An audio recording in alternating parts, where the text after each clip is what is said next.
Yes. Can you hear me, Hal? I can indeed.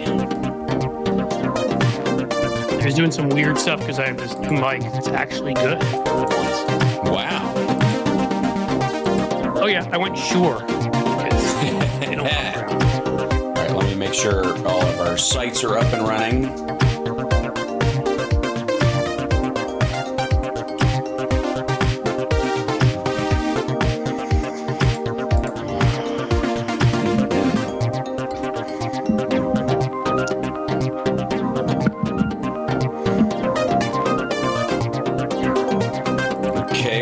Instagram.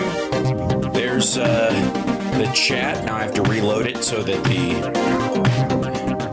other sites come through if they are, because that's how I know. There's Facebook. There's YouTube. There we are. What's up, Twitch?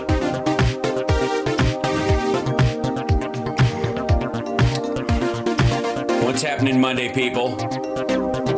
Look at that, right out of the gate. Cheryl says, love Cliff Schechter. Excellent. Well, he's you're in luck. Wow. Thank you for the love. Yeah.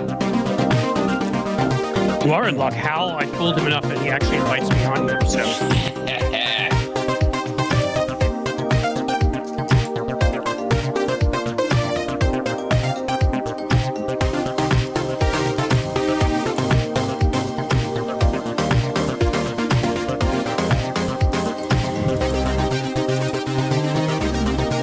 Okay, we'll get started in about a minute. Hit that like, everybody. Share out the show.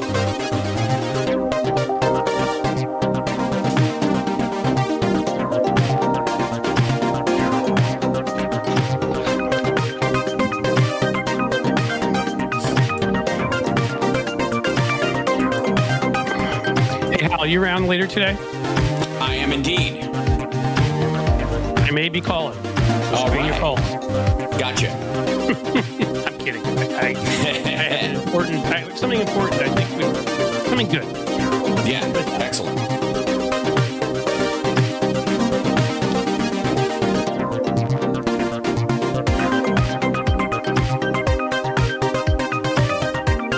Hold on one second. I'm going to pull up one more story, and then we'll get ready to go.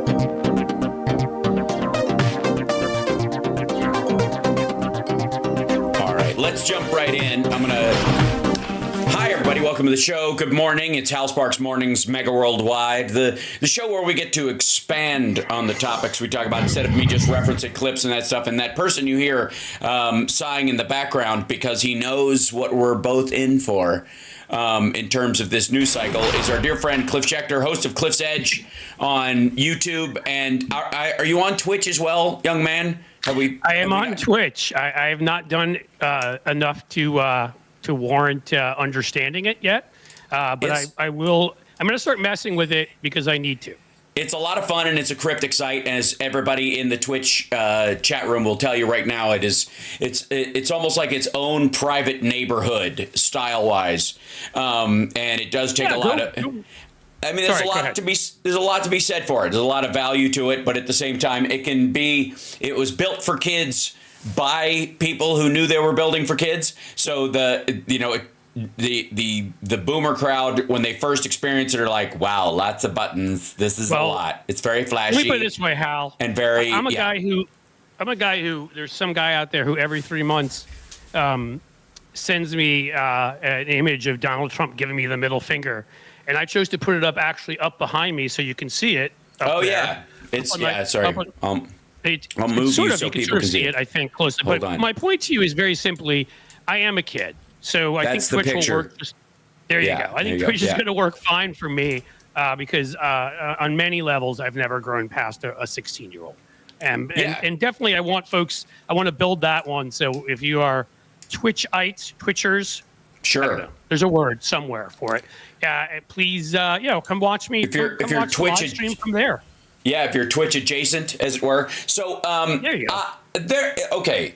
I'm sure you go through this as well. And we'll talk about the fact that Bashar al-Assad has finally made a statement since it's the first thing he said since he left the country and fled to the safe and warm and inviting bosom of Vladimir Putin. The fact that Rick Grinnell has been... I'd call it a man bosom if it were me, but I generally agree. A Muslim, yeah, sure. Muslim.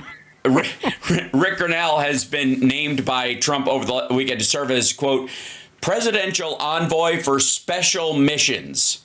We'll get into what the hell that even is. You guys who are gay and minorities, you all keep supporting people like Donald Trump, and they'll keep appointing you to completely almost non-existent positions and not actually taking you seriously. Yeah, shelving you. Who you are. Good move. Right.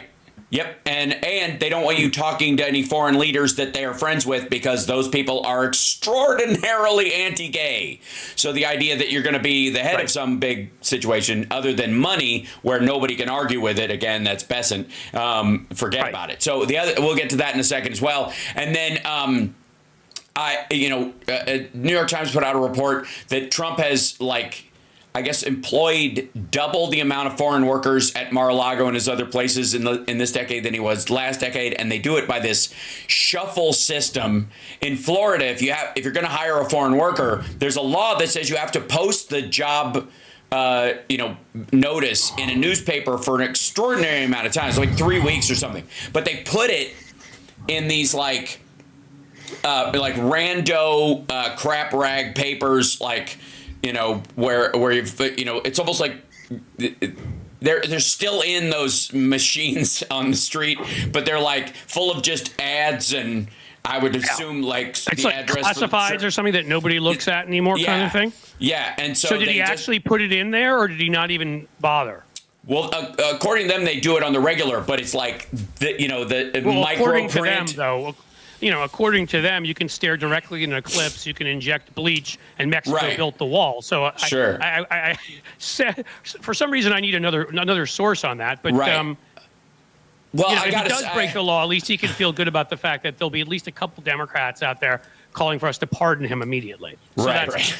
And then, while all that's going on, never mind the fact that, he wants to get rid of the Department of Education, but that's exactly how you would get rid of woke in the States. This is how you would stop it, is to deny federal funds or functionally have control over the system. So if schools want to teach it, schools want to teach it. And if they don't need your money, I guess you'll cut funding to anything you think is woke, which is probably anything where math actually functions at this point. But or if you actually accurately quote Jesus in anything. Sure. Yeah. Right. Or you point out that the 10 Commandments, the first 5 are violated by the First Amendment to the Constitution because it violates all 5 of them. But here's the thing that I get. I'm sure you do too. While this big, we're all drinking from the fire hose of news. There was a New York Times report, and I only found out about this secondhand because in my feed flowing through things was a Glenn Greenwald whinge fest that was a half hour long. And I didn't get all through it because I can't. Wait, this is your feed on where? Blue Sky? On YouTube. Yeah, no, on YouTube. I'm sorry. Well, yeah, so I thought he was only on Rumble because that's where Peter Thiel and certain other people that have acrylic letters, I won't say who, paid him to be. He is, but they Allegedly. repost. They repost. He's only live on there, and they repost over there. It's the same thing Russell Brand does. All of them do that because there's not enough of an audience on Rumble for any of that stuff for them to make any legit money, and he doesn't want to pay all these people out of pocket. So if they're going to be able to get ad rev, they just pump it over to YouTube, dump it there, and that's that. And again, because my YouTube account is basically my job, in terms of what I watch, that and the stuff that I watch on Rumble. What YouTube thinks I want to watch is horrifying sometimes, and so the algorithm. You need to start like a burner account so you can go and look at all of the garbage, like the Greenwald stuff through that, so that you can. So that's what I did. And that way, I don't get recommended all that garbage through my regular account. Well, I mean, it's what I keep track of anyways, and I can search my own stuff, so I'm not too worried about it. It's not like I'm worried about the algorithm judging me. Just seeing Greenwald's face can be depressing sometimes. It can. Well, imagine how he feels whenever there's a shiny surface nearby. Saying. Why do you think he's so angry all the time? Yeah. He wakes up and looks in the mirror.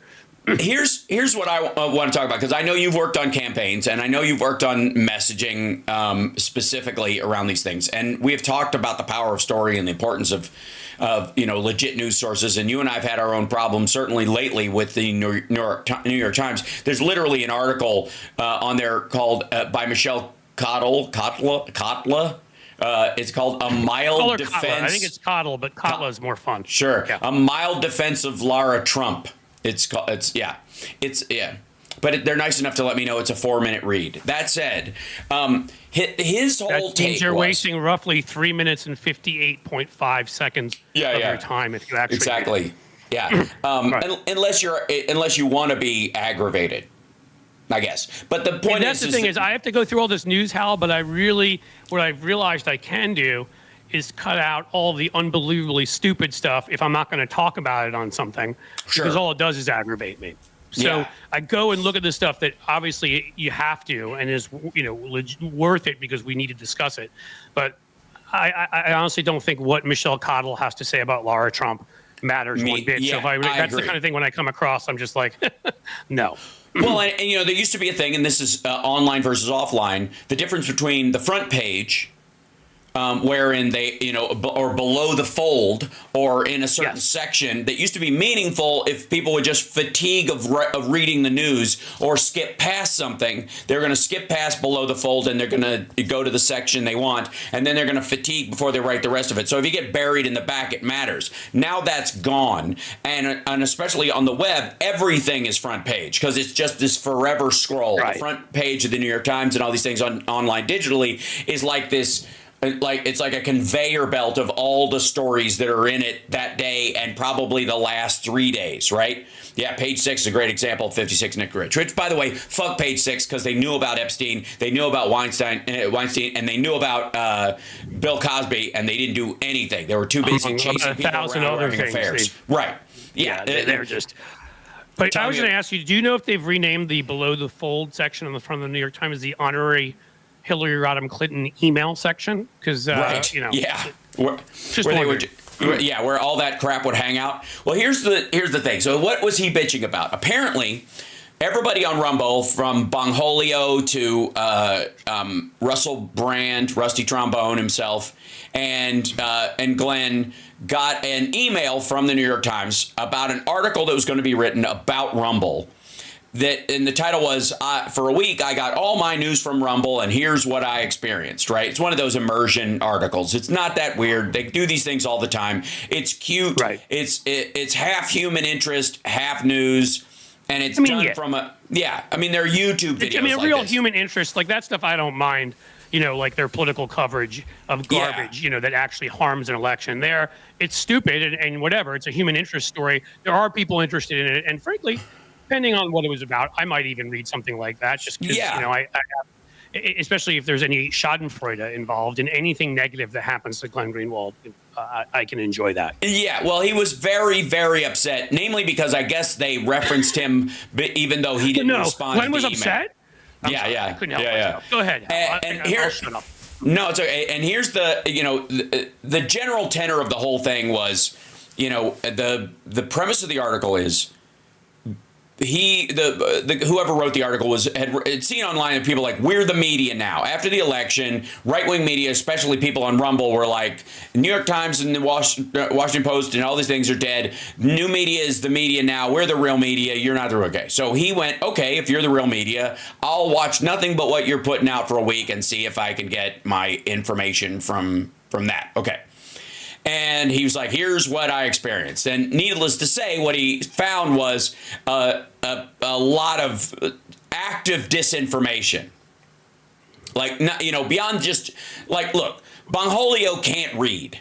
He can work words out on a page, but his reading comprehension is some of the most pathetic like an embarrassing video I have ever seen in my goddamn life. And you know, he's literally, I mean, he's a lot like Glenn, like massive chip on the shoulder. Nobody's ever given him his proper coronation for being as amazing as he is. Right. So he's always pissed. He's always picking fights with everybody. And the thing that should really concern anybody, although we're already so past this that whatever, but is he once was a Secret Service agent. So that should make you feel really comfortable about people who passed that test. Right. You know. Well, and also, you know, there are a lot of Secret Service agents. Not all of them cover the president. Not all of them even cover people in Congress and House. So there's a lot of there's a lot of desk Treasury jockeying. Department run and all of that. But they and there's a lot of bodies. You're absolutely right, Al. But he shouldn't be in that. He still shouldn't have made it into that organization. But it gave him the psych profile should have, you know. Right, and it gave him credit that he doesn't deserve otherwise, is the idea, is that, oh, la-di-da, right?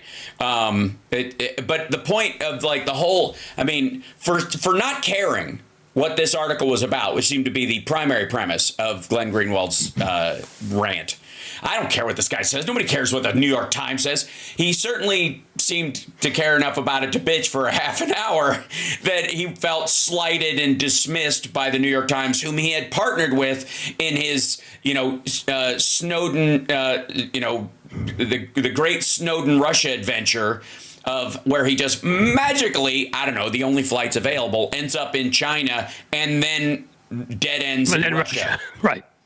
He really very badly wanted to go to Western European democracies in Canada or Australia. But the times were all better to go to Shanghai or Hong Kong. Right. Or, you know, and never mind the fact that if he had just stayed in the States, he'd have been out of jail like 10 years ago at this point. Like he would have gone through probably 4 years, made his argument in court, and like Chelsea Manning or any of the other people, reality winner, would have done their time and to some degree been seen as either, you know, heroes or respectable, or castigated for being the criminal that he actually is. And so the point with Greenwald built his entire worth off of that, his relation to that thing, to that. Oh my God, absolutely. And the thing that's always great about Glenn is how because he's so transparently, like, deeply insecure and pathetic.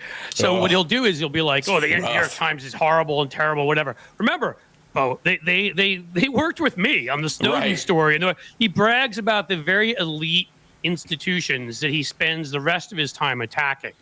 You know, it's like just Trump, to remind you how important he is. Yeah, it's why like Trump will attack the mainstream media and other stuff, but the biggest he's like happy as a pig in slop that he's got his cover of Time magazine. He doesn't care about what's happening in between the covers, right? Right. And to some degree, he'd consider it a cover if he just bought a full page ad in Time magazine with the same picture. Like, to him, there's just the ego of being in print, which is fine. And I think there's an element to that with Greenwald. But there were two things, and this is kind of the crucial part of it, if there is any meaning. And by the way, Cliff Schechter has a show called Cliff's Edge on YouTube. Check it out, etc., etc. You're watching Hal Sparks Mornings Mega Worldwide. Like, subscribe, give thumbs up, support the show, share it out, all that stuff.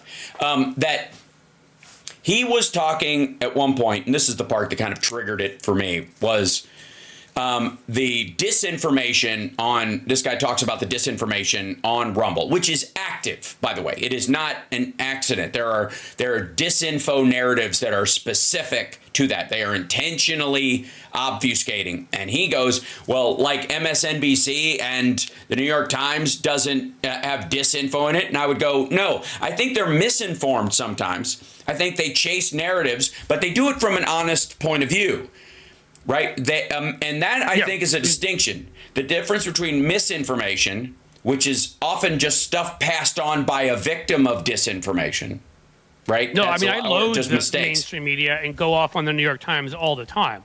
But I've said plenty of times, I don't think somebody is sitting there trying to weave right-wing narratives. My problem with them is they equate disinformation to information. They both sides everything, so regular people can't tell the difference and harm us, you know, in a terrible way.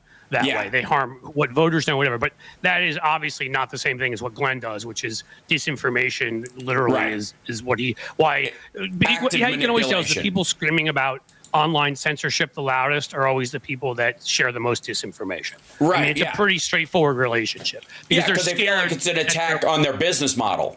Exactly right. Exactly right. If we cut down on the amount of disinformation, that's my bread and butter, right? It's not, and again, there are certainly moments where it's hard to express that, like, Bongholio is almost incapable of disinformation.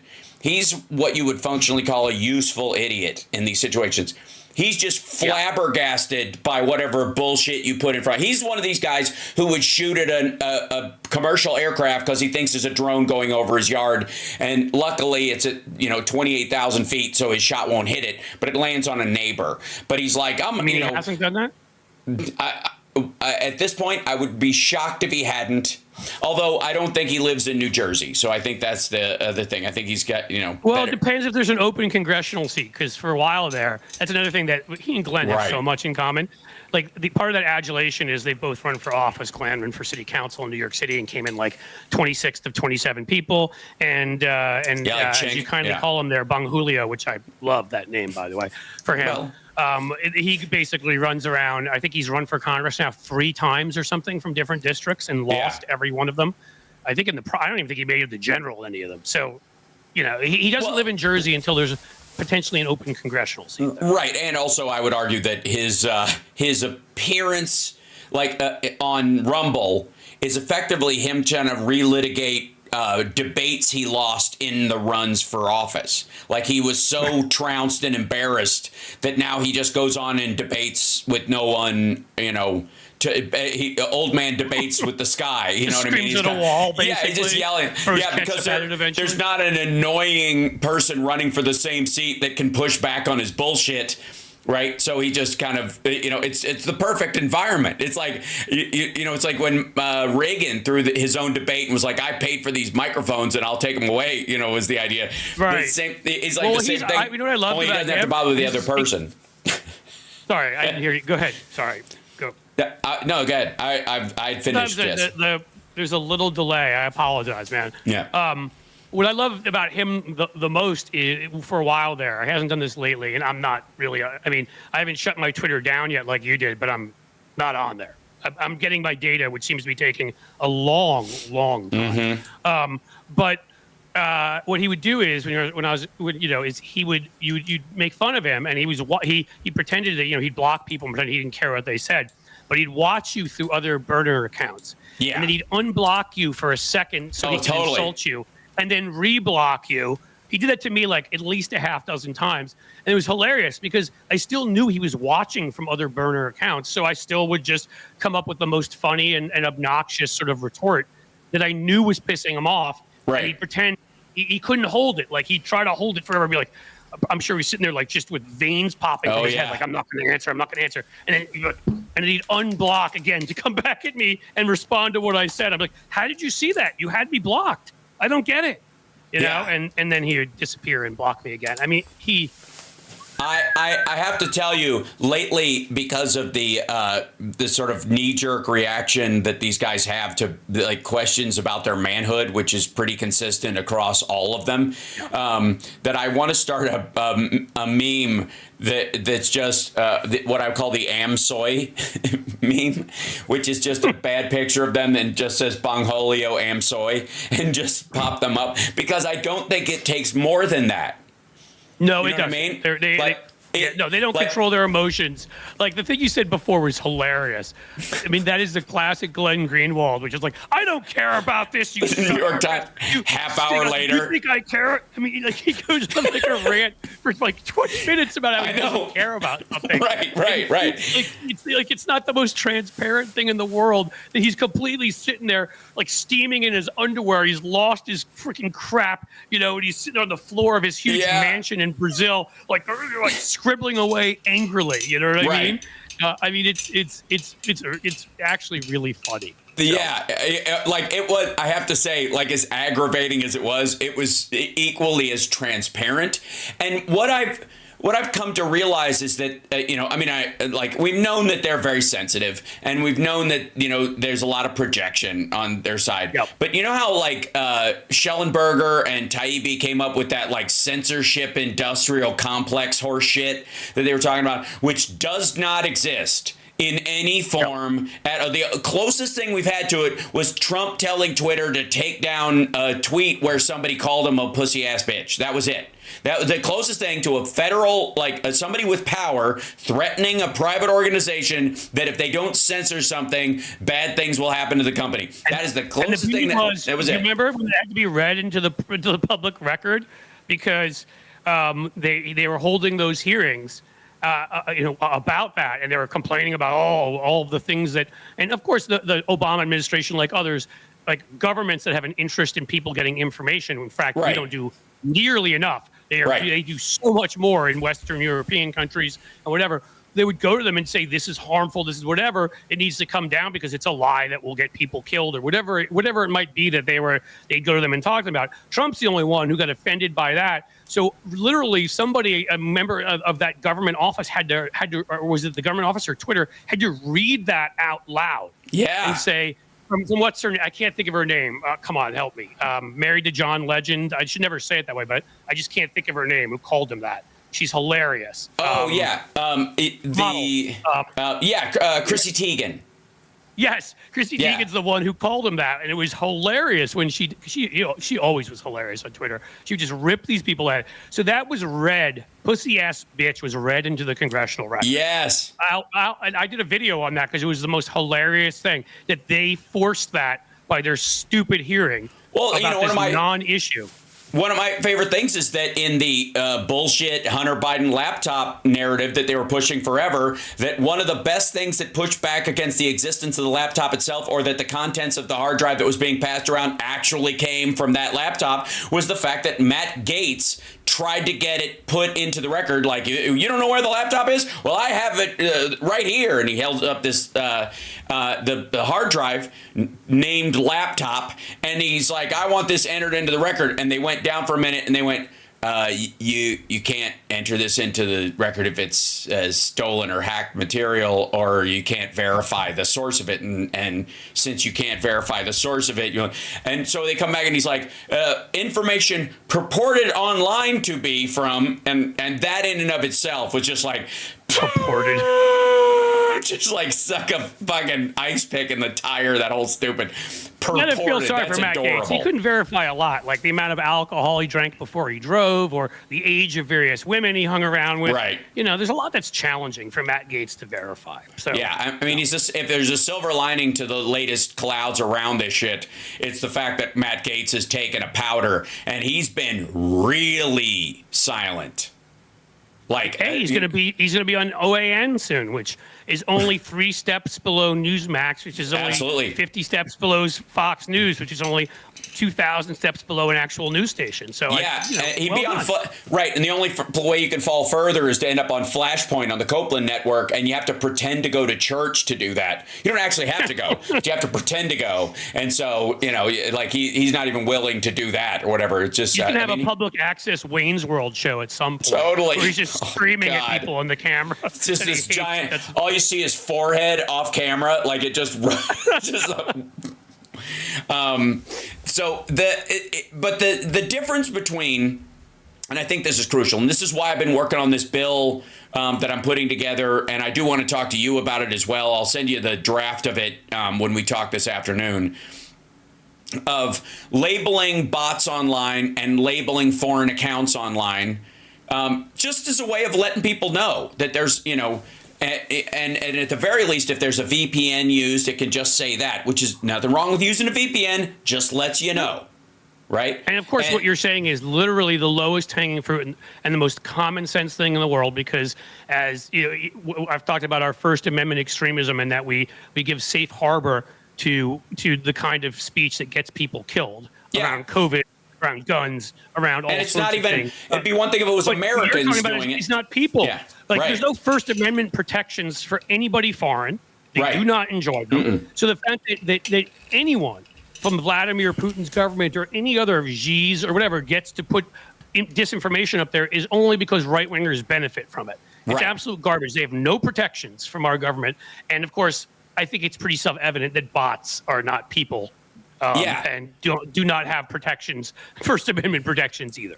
Right, and even then, even if you go, the bot is a representative of the company, and companies have First Amendment rights, and they can whatever. The reality is they don't have the right to be an imposter or defraud people. Correct. And if people believe they're talking to a real human being when they are absolutely not, or it's a sock puppet account, they don't have the right to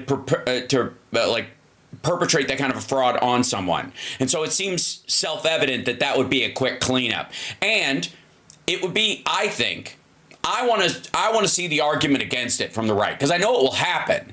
I know that fucking Elon Musk will spend millions trying to kill it.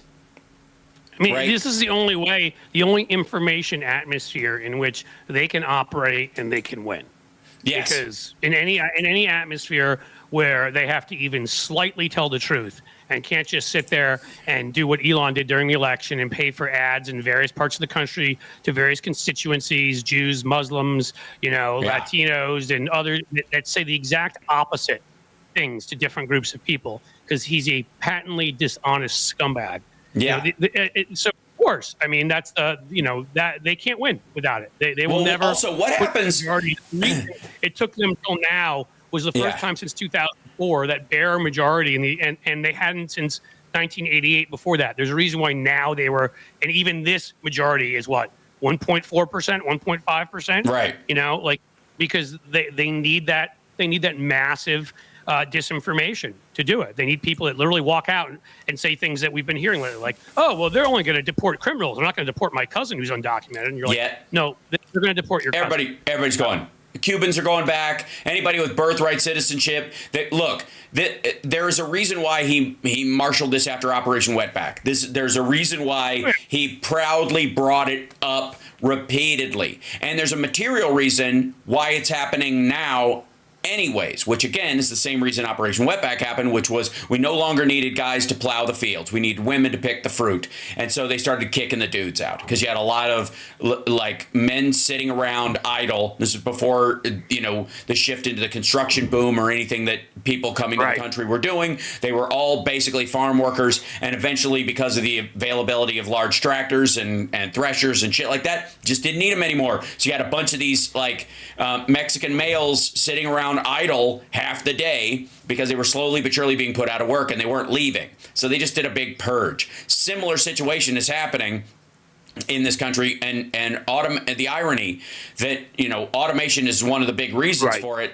And Elon Musk is going to be pushing that. Again, his robots are rows and rows of undocumented immigrants that don't take breaks, don't need health care, can work 24 hours a day, however slowly at first, and just crank stuff out. And that's what he's counting on. And he wants the government Of course, contract. Whenever we feel like enforcing the law that he claims he wants to enforce, and Donald Trump, we'll start by kicking out Donald Trump's wife. And we'll start by kicking out Elon himself, neither of whom were working here legally when they were here, both of whom did not have the proper paperwork and proper visas and what else you needed to work here. Right. But, it doesn't apply to them because they're better than everybody else. Not at all. So the sort of active disinformation versus misinformation conversation is one we're going to have ongoing. But I think, can you imagine what will happen if all of a sudden a law is passed and a date comes, and suddenly on Twitter especially, but on Facebook and other sites, all the lights go on in the club, and you suddenly see what everybody looks like. You see who you're talking to. You're like, yes. Oh my God. That everybody goes. Can you imagine just when that law goes into effect and just see there's these everybody's check mark turns a different color, and suddenly you're like, oh, it's a yellow check mark. That's a bot. I've been arguing with this bot for a year. You know what I mean? I know. That's the reason why they're gonna, again, they can't succeed without the environment that we're currently in. So that's the problem. Is they have the Senate, they have I could even see it obviously in the House potentially marshaling enough with a couple potential sane Republicans, and frankly, if we even have a short-term majority there because of the fact that they only have a one-vote advantage in the House. I could even see the Senate if a few Lisa Murkowski types sort of switch over. But the point is Trump's president. He knows how he got elected. He knows how he'll try to stay in office, and that's through this. So he'll never let that bill through. Yeah. Well, again, he won't be able to stop it in some of the blue states, because I genuinely think. Oh yeah, states can pass it. Yeah. If strategically major states do it as a way, if one does it, it's enough, because there's no mix and match. You can just and people could go check via VPN real easily, and then they would go, why don't we have that nationwide? And the pressure starts, and they go, when you get, if you're in California, you can somehow see, but you can't see it elsewhere. This is what sometimes frustrates me a lot. But it seems like Gavin Newsom has been stepping up in a big way on trying to be at the forefront of this stuff. I haven't seen nearly as much from Kathy Hochul, who needs to be doing it too. New York and California still, when you look at the importance of Hollywood, and you look at the importance of Wall Street and Silicon Valley and the rest of it, and all of it in our economy, not to mention the size of those states in terms of people, then if you can get this kind of stuff passed in those states, not to mention most of the Northeast, I'm sure certain swing states, Illinois, and the entire West Coast. My guess is Colorado, you throw in there, you throw in some places. By the time you're done, you would reach a lot of people. People forget that Republicans have, benefit from what was the term George W. Bush used? The bigotry of low expectations, or whatever it was. The soft bigotry of low expectations, right? Low expectations of the fact that 14 cows live in South Dakota and 2 people, but they get 3 electoral votes. And North Dakota, and Oklahoma, and Nebraska, and and they all have 2 senators. Right. And so my point is that this isn't, when people think that, there's the Republicans and, so many Republicans. No, we could actually reach a vast majority of people just in the states that we control, because we control states with a lot more people than they have. Mm-hmm. So there's that. Right. And most of the money. It's all like when Trump talks about crime in the United States, it's like, if you look at it, most of it's Democratic cities and Democratic governors. And you're like, yeah, that's what, he's like, that's where all the crime is. Not per capita, because Bakersfield apparently is right up there. And that's McCarthy's district. You want to look up Birmingham, Alabama, and a few other places like that if he wants to get an honest. Yeah, where you have a way higher chance of being harmed, 1-to-1 in the streets than you do in a big city. And of course, the reason why big cities have all the, the crime, statistically speaking, is because they also have all the people. They have all the coffee and sex and theaters. And among all the people you're talking about are all the Republicans who claim to hate everything big cities represent. And then almost to a person, every single one of them, do you see them moving to rural Montana or rural Kansas? No, they all move to New York City or Chicago or Los Angeles or whatever. Right. They hate them, but they just seem to enjoy the good restaurants and culture and everything else. Yeah, exactly. And they all want the same trappings that they decry the rest of the time. One of my favorite things right now, and I'm used to this. This is the countrification of, and that sounds dirtier than I mean it to be. But, the countrification of U.S. culture is that, and this is probably to some degree what you see with inner city. Like that bit, there's this bit Chris Rock had about being the first guy to go to college in your neighborhood, and nobody, everybody treats you like shit. I got my master's degree. Oh, you a master now? Like that whole thing. Okay, that is not unique just to that community. It's reminiscent of a good portion of the South for a very long time. Because the world has gotten more technological, they have shied away from the overt anti-education part of it and gone towards this kind of real job, real people, real America thing, and have really pushed that, so that you have all these this anti-elitism in the redneck thing is all about, you can go to Tennessee Tech, or you can go to Alabama State University, but if you go to ironically, if you go to Princeton or Yale, or you go to Harvard, or you go to any of the Ivy League schools, which I believe we worked out last time should be called Poison Ivy League, when you and I were talking at this point. Correct. And I attended some of those, but I would still, at this point in time, I only go to the ones that the worst tech tyrants, the worst presidents, and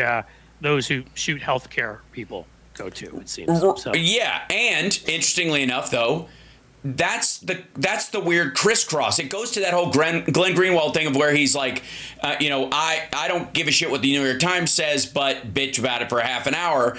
This, like, we hate the elites, and yet Trump does nothing but, like, beat his chest about going to Wharton. I went to Wharton, and it was, right. And, truth of the matter is, his brother knew somebody in the admissions office and made a phone call, because that kind of stuff happened back then. Yeah, they all hated, except for, Tom Cotton went to Harvard and Ron DeSantis went to Yale. Right.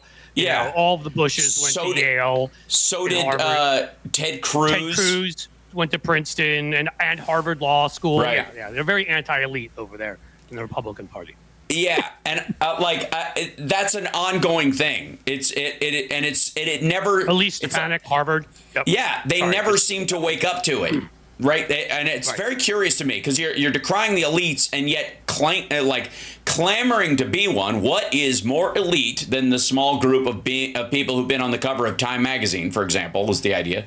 Especially but it's what tells you everything you need to know about them. This is their basic disposition: is the things they hate. They hate because of their deep, soulless, well of insecurity, because they've never felt like they've measured up. Or whatever it is, even if they've gone to an elite university or whatever, they've never felt like they've gotten the proper level of adulation, and thanks from all of us for all the good stuff they do and all that. So that's inevitably where all of this comes from, right? It's like you're a guy who's been out in Hollywood. It was always the failed Hollywood, like the ones who thought they should make it in Hollywood, that then ended up hating the left. Like Breitbart was a failed comedian in Hollywood, and it was like that jack-off's name, Kurt Schlichter, who used to have up in his bio at Twitter about how he was a comedian, and I used to have fun going and picking on him and pointing out how unfunny he was and ripping on him. And at some point, he took that out of his bio because he was a failed. I mean, they basically they fail at things. It's certain sort of mainstream elite, things that a lot of the rest of us don't even care about, and then they attack those things and blame them for all of the trouble in their lives. That's their pattern. Yeah, and especially there's an arc of people in the messaging world that I've dealt with them on my show for quite some time now. And, people like Rusty Trombone have kind of diminished a little bit because he's got 4 open sexual assault cases against him, and 2 of them really have teeth. And so he found Jesus and then started lowering his profile, and then he's leading prayer groups where he used to have his little fuck fest, hippie Alex Jones thing on the weekends. He's transferred it over to baptisms and stuff, which he views as some sort of giant white wet t-shirt contest for the women that I don't know, want to be demeaned by someone as creepy as him. But the point is that there's this spectrum of people who absolutely believe that they should be the elites, and then spend all their time decrying the elites, and it's almost like a secondary version of sour grapes. Like they're the real elites are the sour grapes. I'm the tasty grapes. I'm the fresh. I'm the stuff. I should be the one eaten by the wolf or whatever. I don't know if this analogy plays out, but it's amazing to me how desperate it seems. And they're relatively unapologetic about it in that regard. They just, maybe they're just too caught up in it. Maybe it's just too overwhelming that they need to be loved so badly in that situation. Oh, I think so. But I've always felt like if we really wanted to solve problems like MAGA, that we would send a lot more people into the fields of psychiatry and psychology to try to help them, because they are just wigged out. Here's the thing about life. Agreed. And this is not me being anti-psychiatry or psychology, but I do believe that one of the issues that we have, and this is, when they try to solve, you can catch serial killers through psychology, but you cannot solve them through psychiatry. They have tried and they have failed because there's no putting that toothpaste back in the tube. And so well, they lack certain basic ingredients to go with what you're talking about. I mean, and I would they argue don't have empathy, so it's sort of impossible to. Well, yeah, I mean, maybe they do, but they've turned it in on themselves, that they feel so pitiful about themselves that they feel like whatever they do to get their needs met and make them feel good is right. That they have effectively become, it's a form of nihilism and ego, matched together. And I've failed to be able to find, and I'm sure somebody can go look, a mass shooter or school shooter or even the fucking Unabomber that when they talk about what they're doing doesn't elevate their value in the world, and ultimately it boils down to them being like Glenn Close in what you call it? Why am I blitzing on the title of that movie right now? Anyways, Jesus, why am I too? Michael Douglas does it, chase it right light out of the on, room. light off. So, but point being. That and it'll pop up in the chat because they'll be yelling at us in a half of the fail attraction. Because we're old and we're not remembering. No, because I'm doing the bing bong weave right now because because they feel the need not only to be recognized and you're not going to be ignored, Hal. Right. That it is about their ego being fed. And I mean, it's how, BTK didn't get caught until his ego worked his way into it and he had to show off. Which Steve Martin famously in LA Story calls the idiot's version of being interesting. But it is the ego aspect of it that brings people to kill, because a lot of people go through abuse. A lot of people have bad parent situations. A lot of people do, and they never evolve to awful. Right? No, absolutely right. Yes. And the people that do evolve to awful somehow have a secondary ego aspect of it that says, I deserve better. I don't care who it hurts. And that in and of itself is a pathology that is not based, I think, on an imbalance in the brain, but a rebalancing nearly actively by the fixation that these folks have. I found a way to get my needs met and fuck everybody else. And there's a huge element to that in MAGA. And it's based on, fear and anger and loss and all this stuff. I think it's the leading confusion. It's the leading attraction. Right. It's as I say, it's like, to me, that's like the flypaper that brings you in to MAGA, is that you are disgruntled and angry and resentful and think you're a failure and project that onto everybody else in various ways. Whether it's fame, whether it's, success sexually, whether it's hating yourself because of who you love, whether and that happens on the right and the evangelical churches, of course, whether it's, I think it's money, like whatever way they feel like they have not lived up to what they think they deserve. That it's all the rest of our faults somehow. Yeah. Well, and, in the case of like, the closeted gay men that are in the Republican Party that fight against gay rights because if I can't have it, no one can. And also if I promote, my own interests, they'll figure out who I am and therefore I'll lose status, wealth, connection, whatever they valued to get to that PowerPoint. And instead of getting to that PowerPoint and going, ta-da, I'm gay and you've all been fooled and look what a great job I did. You can't argue with the fact that it doesn't matter whether I'm gay or not or whatever, which would be the big, Tootsie moment, I think, that you could find in a situation that most of them just stay there. And go, even everything I've done for them, they'll never see it or whatever in this weird imbalance. They could have that Tootsie scene. I'm sorry, now you've got that in my head where he starts taking the stuff off and then speaking in the accent. Good work. I'm Edward Kimberly, right? I'm sorry. Yeah, that's an all-time great scene. It's so good. No, I'm not. You got that. That voice that's well done. Yeah. I've seen it a few times. Needless to say, I have too. I just don't have your ability to do the recall part. So the point is, and I guess Glenn is in this weird mix because he's definitely part of the useful media outlet, the useful idiots of the Republican Party and Russia's tendrils in our media, both actively and passively. I think there are things he believes because he's angry and he's convinced himself of, and then I think other things he knows directly are bullshit and he sells them that way. And well, I mean, and if you put the personality traits, I hate knowing more about Glenn than I wish I ever knew. Right. But like, you know, when he was on the left, I knew him a little bit. Actually relatively well, not like friends, thank God, but I knew him. I'd see him at conferences and stuff like that. And if you look into his history, you'll see it. You know, you always find these same patterns, right? Usually they're people that are hugely litigious. He like sued his landlord because they wouldn't allow a dog a certain size in the apartment in New York, and that, you know, pissed him off. They sue everybody about everything because they're always angry at the world. You'll find that the self-hatred.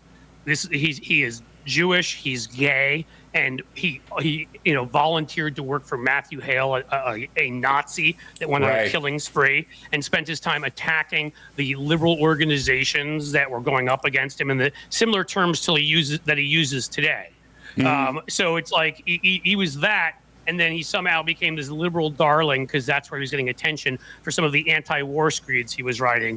And then, but the point is that resentment, that anger, that need for adulation, the way he ran for city council and lost. He may have run for city council in this little area of Coral Gables too in Florida when he was young.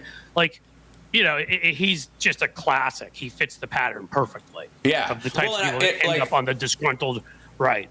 There's always a slight lag in not only us talking, but also in the chat room or whatever. And somebody's like put up the Unabomber and said, yikes. And I completely agree, because I just recently watched, and this is kind of, you know, in me trying to grasp the mentality of people who are supportive of people who do awful things and people who let it slide. And there's a mix of those two. And when they come together, you get somebody like Donald Trump back in office. Is that, you know, people who actively support it and people who let it slide. And in the case of the Unabomber, let me just say right out of the gate, the Unabomber, for his whole screed, and that people are like, well, it really speaks to the times, and he was kind of pressing. No, he wasn't.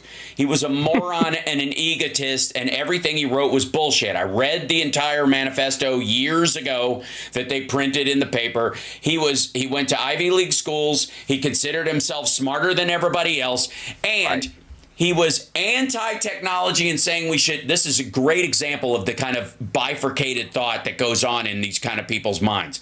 He was anti-technology, a Luddite, allegedly, in the story. We all need to go back to nature. He lives in this fucking cabin by himself. And he killed people from a distance, from increasingly complicated bombs. With modern parts. With modern parts designed with altimeters built into them, with different timing mechanisms. He used higher level technology. He should have shown up with a musket if he really wanted to. He should have beat people to death, the dumb motherfucker. That's what drove me crazy. I'm like, I would almost get it if there's this dude running around clubbing people on college campuses. It would almost make fucking sense. But it was the exact opposite. He was a fraud through and through. Half of it, those far extremists, I don't mean to cut, but they always are. It's like the 9/11 terrorists who were going to like strip clubs and all that kind of stuff because, you know, they were such devout Muslims, right? I mean, they're always those extreme people, politically, religiously, ideologically, are always full of crap. Always. It's always self-hatred. It's always projection. It's always, and even in that guy's case, it's like when people are trying to identify with him, the Unabomber, I'm like, you do realize on a larger scale, what he was sending out, his manifesto was just the same argument that the Khmer Rouge used to massacre, I don't know, many people, right? Like, let's all go back and be farmers. So if you're educated at all, if you understand technology, we're going to kill you. Or you're going to have to prove that you can work on a farm. That's what that is. I mean, it leads to genocide. Is what it leads to. Exactly. And the irony is that it much like, you know, one of my favorite like light bulb moments when I had read Helter Skelter when I was a kid, largely because Motley Crue covered the song, and I was like, and I remember being like, whatever, 13, and somebody going, Motley Crue did this song, and it's like banned in a bunch of countries. It was like, I like their cover of Like a Virgin a little bit better. Yeah, it is good. You know. No Longer Like a Virgin, I think it was called, right? It had it in parentheses at the beginning. Yeah. Them singing Like a Virgin, even like Tommy Lee playing drums to that. I had a song called Don't Like a Virgin, because what could be more irritating than having to teach someone from scratch? You know. So the thing about like Helter Skelter, if you read all into that, or and I also did a sketch on Talk Soup where it was Manson and Ebert. Remember when Roger Ebert was trying to replace Gene Siskel after he passed away, and he was trying different people all the time? So we did a sketch, which I'm very proud of. My buddy Chris Bono played Ebert and killed it. It's so good. But I vaguely remember this, and I have to go back and watch some of these. It's so good. Awesome. And I spoke as Manson. And then I made all the lines I said were actual quotes from Manson. And the only thing I changed was like some of the movie reference things. I just inserted the title of the movie, right? Right. Anyways, so I was like, we were looking up shit that he'd said, right? Yep. And just went through it.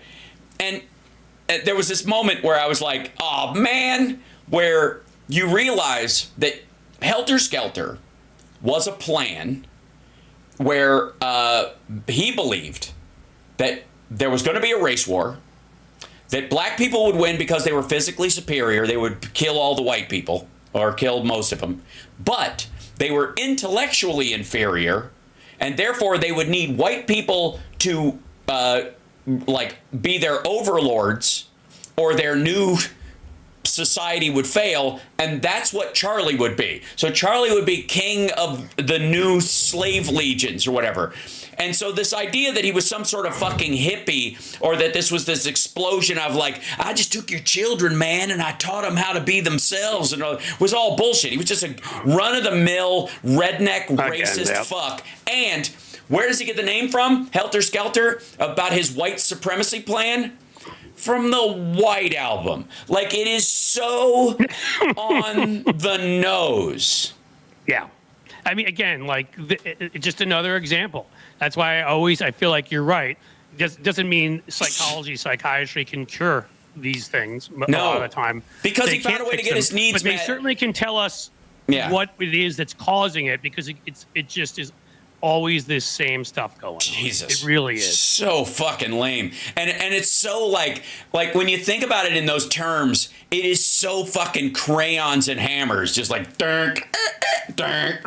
like, and the same thing is true of like Glenn Greenwald's argument about fucking, disinfo and misinfo, and him, conflating the two and refusing to recognize the difference actually exists in the fucking world, which you only would do if you were a participant in disinformation, because you can't even have the conversation, because if you do, people might go, well, that sounds like something you said. And then you have to defend it. And you're like, no, that was my real idea. Oh, so you just naturally agree with Vladimir Putin on these people? Like, well, sort of, like you don't want to do that. He's done so many backflips. He's so full of shit that you really could just go back to his old writing, which used to be a fun parlor game too. When I was on Twitter, you can find something he wrote to insult people like himself now every time.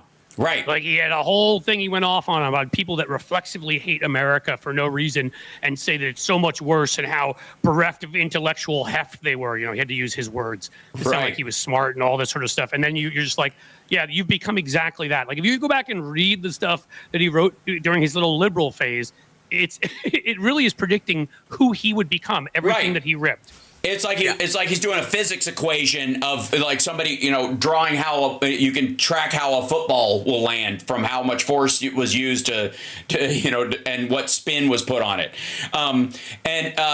You don't like my music in the chat says The Intercept was great during the Bush years. Here's the problem I have, and this brings us, and I know we're getting near the end of the hour, and we'll lose Cliff at this point, and I want to appreciate him coming on and remind everybody, Cliff's Edge, subscribe, etc. We just passed 100,000, so come on over, folks. I'll get there eventually. I'm going to get you to concentrate on it, Hal, and then you'll get there easily in less time. I understand. That brings us to Cenk and Anna and TYT. And the same thing with The Intercept is that, and this is why I am so anti-jargon. I have been my whole fucking life. Whenever I even hear myself repeat even close to a talking point in the same language without making it my own so that it is understood from the root of whatever I'm talking about, it makes my fucking skin crawl. And it's because people like TYT, people like The Intercept, use phrases like the idea that even that Glenn Greenwald was anti-war ever is fucking ridiculous. He was in favor of the Iraq War originally in his own writing and said that George W. Bush should be given the leeway. I mean, right. Same thing with TYT. And again, TYT started with fucking, spot the camel toe and all kinds of bullshit. Cenk was, he denied the Armenian genocide forever. No, they were always like this. This was what they realized at one point is that it was harder to punch your way to the front of the line in Republican circles because they were automatically suspicious early on. And then, because of Donald Trump and the cognitive dissonance that comes with believing that you're the party of Jesus and family values and having an adjudicated rapist and a guy who's cheated on all three of his wives and who talks about wanting to fuck his daughter, the split in your brain that happens, it means that your suspicion goes out the fucking window. So now it's way easier to punch all you got to say is the 5 sentences. Oh, Trump's amazing. Make America great again. Whatever, those things. And automatically, they're on the team. Look at that. See, I told you everybody loves us. And if you're willing to be on the, just stay on the commentary side, so they don't have to point you in the manner of Richard Grinnell, right? Yeah. If you're just willing to stay on they love you. Like, they love Glenn for the fact that he's Jewish and gay. They love Cenk for the fact that he's a Muslim. Like, anybody who can say, see, Blair like, White, even those who's guys trans. like us, Right. Exactly. Even they're showing they're the true black people. They're the true Latinos. They're the true, that's the kind of crap that would come out of Trump's mouth. But then when it comes time to appoint any of them to anything in actual government, hey, Senator Scott, you got some great, you really got put in great positions there. You got all the good stuff, right? You got appointed to you got nothing. Right. Yeah. And again, the only area where they don't care either way is when it has to do with money. And that's why Besant is where he is. And then that in and of itself, dude used to work for fucking Soros. Again, think of all the suspicion, fireworks that would go off if Biden had appointed Besant, the very same guy. Oh my God. There's no way he would have gotten through. I mean, it would be it would be impossible. And yet he's one of the ones who probably will make it through. Oh, for sure. He's definitely going to make it through. And that's because Democrats don't hold any of those traits against him, and Republicans will hold their nose because they like how he's going to be for, taxes and Wall Street. Exactly. And they know this, and they feel much more comfortable him filtering Trump's blather into something functional, and they're like, he'll protect the markets from this dickhead. And they're counting on him being the adult in the room in this kind of shit. But we don't, on our side, again, we've been in this situation where because Republicans tend to attack people by and large in large groups, we defend them the same way, right? And whereas on the right, they'll use these people and then stiff arm them.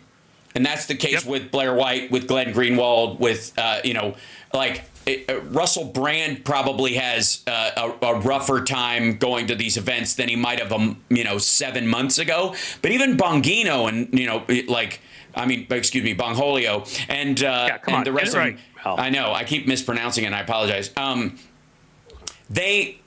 They're in the periphery. They're active, members of this, but most of the time, if they do get to hang with Trump or see him or whatever, or talk to him or whatever, it's on the phone, which is never on video or whatever. So there's, make what you will of that. And if they get a picture with the dude, it's not, we got a picture of him. They're at Mar-a-Lago sitting around a table talking, whatever. It's one of these glad-handing thumbs up bullshit pictures he takes with everybody who gives him $100,000 at a fundraiser. So they don't even as they debase themselves and mock every possible ethic they allegedly believe, they still don't get the access. They still don't get what they want. Maybe that's the key. They will never get the respect. They will never get the access. They will never stop having all these people who they kiss up to, insulting them for all their immutable characteristics the minute they walk out the door. What they get is they get an audience, and they get some money, and so they get some people giving them adulation, and they get to make money in a much easier way than they would if they actually had to work for a living. It's an excellent point, because I got to say, do you think that it's one of those, you know how everybody used to watch Moonlighting and the X-Files, wondering if the co-stars would kiss, and then the day they did, the show was over? Yeah. Right? there's an element of, I've always said, give the audience what they want, not what they think they want. Because people watching The X-Files and Moonlighting thought they wanted to see it actually happen. What they really want is the tension of will it happen every week. That's why they were actually watching. Because the tension is what drove them to watch the show. Right? That's what you give them what they want, not what they think they want. It's very important. And there's an element of, if these guys ever got the respect due to them, if they really got a position in government that lived up to what they, I'm chief of staff or whatever the hell, right? They would suddenly, it would shift from his legacy to their legacy, because again, these are egomaniacs as well, or they would just stop fighting so hard for daddy's attention. So they would diminish it. It would just like, I got it. Goal achieved. So now I can lay off a little bit or something. There's some fear probably on Trump's side that's what happens. So you keep these people at a distance. So they're like, keep your friends close and your enemies closer. Your friends are like, oh, please, but once they get into those positions, oh shit, now I've got a legacy. Now I'm the dude. He's going to die someday, but now I'm 30 years younger than this motherfucker. So, now that I'm in this position, I'm up on, I got a solid rung. I'm not in fucking Gorka or Steve Bannon or these peripheral motherfuckers who have no other value anymore. Because Bannon was a producer on Seinfeld back in the day, or exec producer anyways, like one of the funding guys behind it. Same way with Mnuchin, right? He funded movies or whatever. Now nobody in Hollywood wants to work with him, so that's gone. That's dried up. So he's just in Wall Street doing venture capital shit or whatever the fuck. And the same thing with where the fuck they gonna go? This is it. This is where Steve Bannon's life tops Absolutely. out. Yep. So that's the story. Yeah, poor guys. I agree, and on sort of a final note in terms of like their attitude towards the New York Times and the Washington Post, and specifically those being the main ire that they feel around the media, that there's a root anti-Semitism to the New York Times hatred that's been around for a long time because. Famously New York being very Jewish and anything that's New York. I mean, there's certain words that are code words. New York. Yep. If they're insulting New York, like you have New York values, New York sense of humor, whatever, it's Jewish. If it's Chicago, it's black. If it's San Francisco, it's gay. Those three things, pretty much. Anytime they use those words in right-wing speak, that's what those words stand for. Well, and Washington became a code word, now you bring it up, of a culmination of all three of those things. The blacks, the gays, and the Jews against real Americans. And that's what, right. I mean, you really want to point out what they believe DC to be, that's it. Like if you gave Marjorie Taylor Greene truth serum and it didn't start boiling the second it touched her like holy water. Or running away, like developing, evolving legs so it could run from her. Yeah, right, yeah. That she would ultimately, she would boil down to like, it's the Jews and the blacks and the gays that have been running DC for too long and they're trying to tell us all how to live. That's what they mean when they say DC elites, right? These are even the deep state. Deep state and DEI, I mean, you could argue that, the D in DEI stands for deep state as far as they're concerned. And this is just them like, what the deep state is all these black people and gay people and women you can't fire. Yeah. Oh, no, that's exactly right. And the Jews who, of course, are all sitting around a table planning the economy. And make it, they're the ones doing all the hiring, and forcing these gays and women and blacks on us and making them be the toll booth operator for whatever I'm trying to get done as a business. And where I really have a problem with that is, look, we've only had those meetings every other year. Sure. I'm not even always invited, and when I do, I mean, sure, I go, I try to represent our interests, but to act like that's every year, it's embarrassing. It's exactly. That's the Bohemian Grove. I mean, they meet every year, and they're way ahead of you guys. I'm just saying. Yeah. And they're way behind. Davos is our place anyhow. Yeah, exactly. And the WEF. I love how they were going to they're talking about how the DOJ is going to go after Klaus Schwab. I'm like, he's not an American citizen, and for what? Saying stuff? It's a forum. What are you talking about? That was the hardest one for me to go like, because he was on their list. Of them sometimes is it's a fool's errand, Right. It really I'll is. let you go. Sometimes again, the old argument about arguing with a pig and you both get dirty or whatever, mud wrestling. Yeah. You know, like sometimes it's so impossible to argue with them because they're not smart enough to hold an argument. So you can't. The response you get isn't the one that relates to the point either of you are making, and you find yourself you keep moving over like to something else because they can't stay focused on what you're talking about. It's a problem. It is. It's rough, and it's really rough when you're watching some of their videos, and they are directly contradicting their morals and values, and are outraged that either they're being called out for it, or it's being shown to them, or they're being outraged by something that they should be for because it supports their values. I mean, VA spending under the Biden administration, the VA Choice Act signed by Barack Obama, and Trump claiming that he did it, that kind of shit. You'd think they would go, hey, hang on for a second. Look, you could say you improved it, or you can, there's a regular update and you got to sign off on it, but the bill was passed in 2014. But you can't pat yourself on the back and say it took them 50 years when you're just re-upping a bill in the budget that comes up every time because it was passed by Obama. Because we have a Republican congressperson, Hal Rogers in Kentucky, who wrote the fucking thing. Yeah. And he's not getting credit for it. Trump is, which is weird. So anyways, I'll let you go. I kept you over 15 minutes, and I appreciate you. We'll talk later on this afternoon, you and I as well. And then, if you can hang, I was going to read Assad statement and look at a couple of these other things. I don't know if you've seen his thing, but he wrote it in, it starts out in third person and then goes to first person over the course of it. You can give me 15 to 30 seconds to let somebody know that a meeting I was going to be in, that I am going to be a little bit late. I absolutely can do that. Excellent. Yeah. So there is the first couple of, there's this narrative start to this whole thing. He writes it from Moscow, 16th of December, 2024. Statement by President Bashar al-Assad on the circumstances leading to his departure from Syria.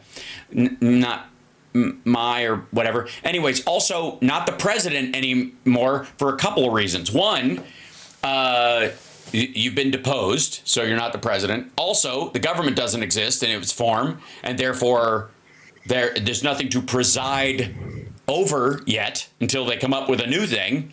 And they certainly haven't had elections and aren't going to anytime soon. March, I think, is the line for Abdul Haywood Jablomi, when he says he's going to, hand over power, or they're going to do this thing. We'll see. And I think we need to take a wait and see attitude towards that. Anyway. Yeah.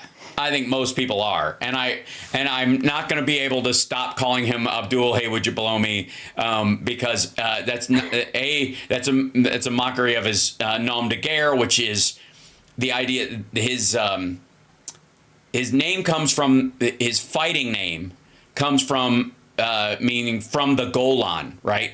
So the idea is that he was going to fight Israel on ISIS's behalf. So he took this kind of prison nickname for himself when he was with ISIS. Then ISIS was too extreme for him, so he went to Al-Qaeda because they were the graybeards. They'd been around longer and they'd started to gentrify. And then they were too extreme. ISIS is too extreme. He went to Al-Qaeda. Yeah. Look at the PLO right now. Even the PA, the Palestinian Authority, which is what the PLO turned into over time. Right. The PLO was downright. Yeah. Yeah. Go ahead. They're practically like the, I don't know what, Madison, Wisconsin City Council by comparison at this point. They're to the left of Shas, or whatever party on the far left of Israel at this point. Yeah, exactly. And to me, said, Barbara says, Hal, Israel is bombing Syria. Yeah, I know. They're not bombing Syria. They're bombing military sites in Syria, which is kind of different. Including areas where Russians were they blew up shipping. the naval base that Russia was using, and I'm very much for their bombing that naval base and blowing it up, because nobody, whether it's Russia or anybody else who ended up getting access to it, who would use it, would be people you would want using it. So, exactly. Yeah, the idea that ISIS would get a hold of some boats and then start being their own kind of version of the Houthis is a little silly. Also, the PLO was originally created by the Kremlin as a destabilization exercise in the Middle East, and it's been running ever since. People don't get that, and I've been trying to sort of say that forever, that people don't get that the massive anti-Semitic narrative that was created, I mean, it's out there. Old KGB files and papers. They did that in the 60s. They did to split the Western Alliance. They did numerous other things like that, too. But that was one of the big things. Shocking how guys who wrote the Protocols of the Elders of Zion realized that anti-Semitism could work and could be a way of separating people in the West. And that's all they ever try to do, is divide coalitions, break them up. That's why they're so good at it, because they've spent their entire existence doing that. Right. So it goes in the statement from Assad, he goes, first, my departure from Syria was neither planned. That's adorable. Nor, I guess he didn't get to take his suitcase, his favorite suitcase. Right. So. Wasn't planned, nor did it occur during the final hours of the battles, as some have claimed. On the contrary, I remained in Damascus, carrying out my duties until the early hours of Sunday, the 8th, December 2024. As terrorist forces infiltrated Damascus, I moved to Latakia in coordination with our Russian allies to oversee combat operations. And that in and of itself, that's it right there. And then you put that's paragraph 3 of a 7-paragraph or 8-paragraph statement. I moved to Latakia in coordination with our Russian allies to oversee combat operations. Upon arrival at Hamim Air Base this morning, it became clear that our forces had completely withdrawn from all battle lines. And Russian then I had dinner bases. with Tulsi Gabbard, and afterwards, exactly. We had a snack, and I was on the phone with her. No, you hang up. No, you hang up. No, you hang up first. No, you hang up. Click, and the line went dead. And she was at Mar-a-Lago. I couldn't hear her anyways. He goes, it became clear that our forces had completely withdrawn from all battle lines and that the last army positions had fallen. As the field situation in the area continued to deteriorate, the Russian military base itself came under intensified attack by drone strikes. With no viable means of leaving the base, Moscow requested the base's command arrange an immediate evacuation to Russia on the evening of Sunday, 8th December. This took place a day after the fall of Damascus, following the collapse of the final military. Okay, first of all, he fled Damascus to the Russian military base before they evacuated him out. Of course. That's not him staying till the bitter end. He thought they'd be able to rebuff them, and they failed. And then the Russians were like, "We're not staying." He thought we might mistaken him for Zelensky or something. Right. They were like, everybody was like, "Get out! There's a free passage out now." And he was like, "No, my fate's the same as that of my people. I'm staying." Yeah, that's a leader. Not at all. And this is,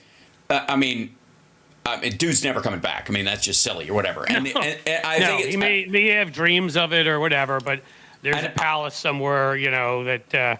They got a row of condos in downtown Kremlin, like the Kremlin subdivision that they all live in.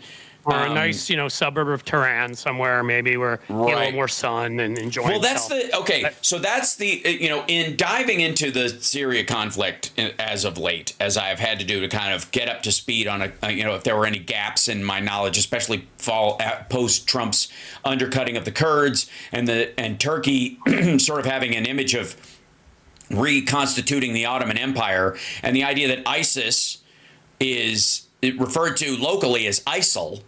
ISIS is Islamic State in Syria.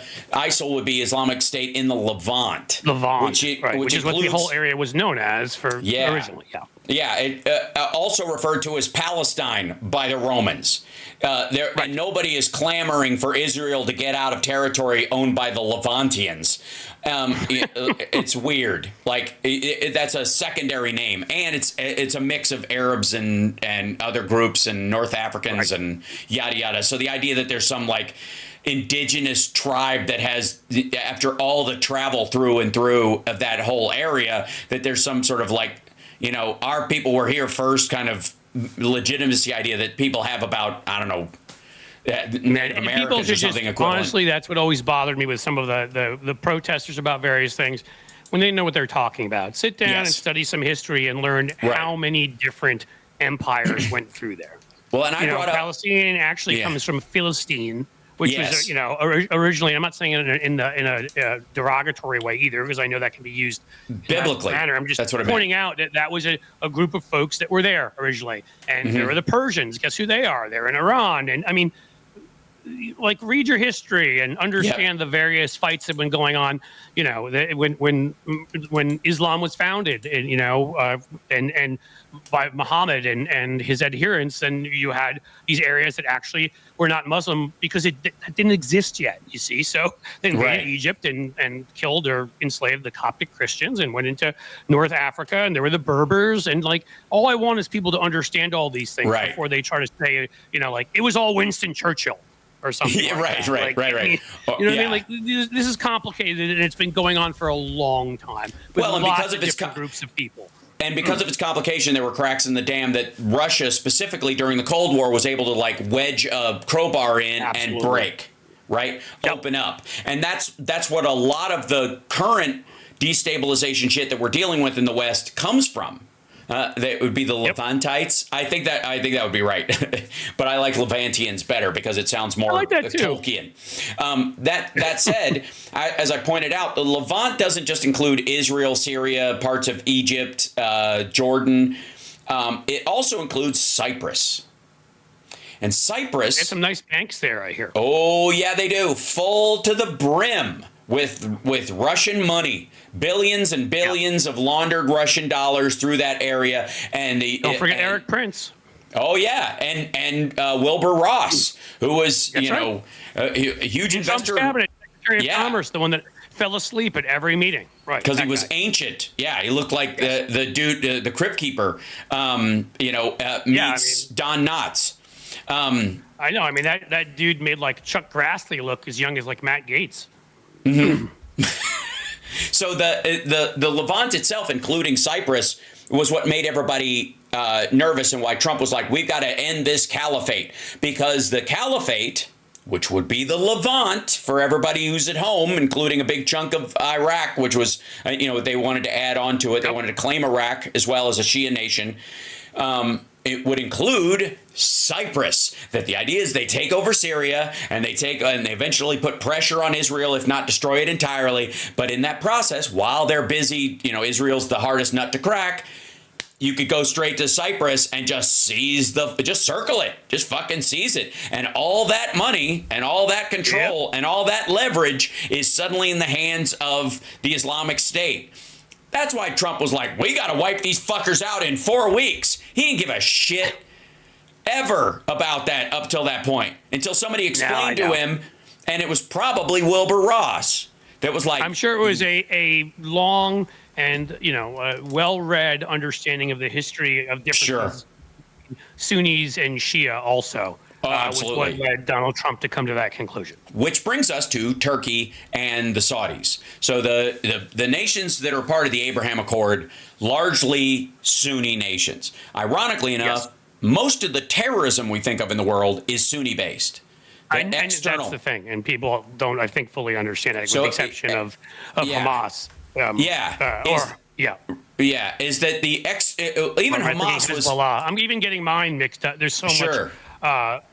But point being that yes, most of what you're dealing with, and when it comes to at least the terrorism that has attacked the United States, has been radical Sunnis, but there have been radical Shiites who, working with Iran, have done the same thing. So it's hard to kind of enemy of my. I mean, basically, sometimes they work together because, of course, they hate each other during regular times. But when there's Israel to fight, or the United States, they can come together on various things, as you've seen more recently. And to explain to people why that would be, is because the difference primarily between Sunni and Shia is that Shia believe that the line of succession of rulers of the Muslim religion must come biologically from the Prophet Muhammad's family. That this is a family business passed on from the dude, and therefore, as dangerous and psychotic as the extremes of it can possibly be, in the same way that, the guy who shot Dr. Tiller, who was an extreme Catholic, I guess it was, had gone to the ad absurdum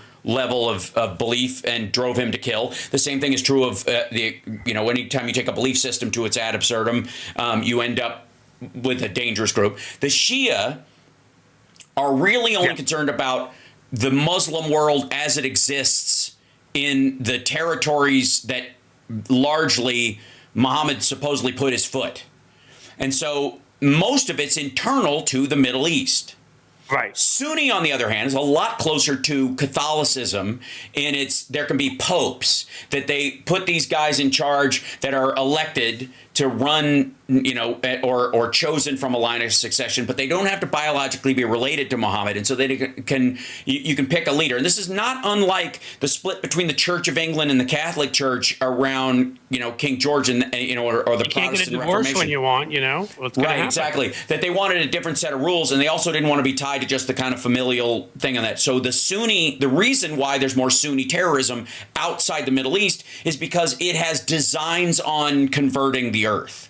And that it is not about the footprint of Muhammad and so 9/11, Al-Qaeda, that's Sunni, right? But some of the internal things that have gone on where the United States has been attacked in Lebanon and and other areas when there has been curiously curiously enough, it is also why Sunnis will probably more than likely be the ones that reform and gentrify in terms of interacting with the rest of the world. Because as you send satellites out of believers, or you take over territory and there's pushback, you have to start interacting with people. So most of the interactions with the Brits and others, where they're exchanging philosophy and sitting together and all this kind of stuff, that was Sunni as well.